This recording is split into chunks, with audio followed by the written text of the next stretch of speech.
here is how you add wireless charging to Samsung A13.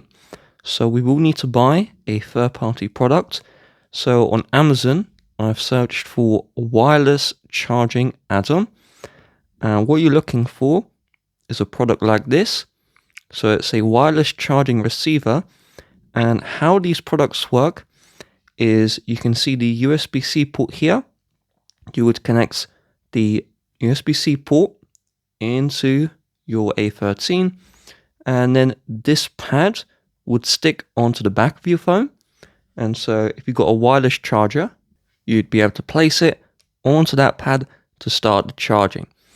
Now, if you wanted to use wired charging, you would have to unplug the pad.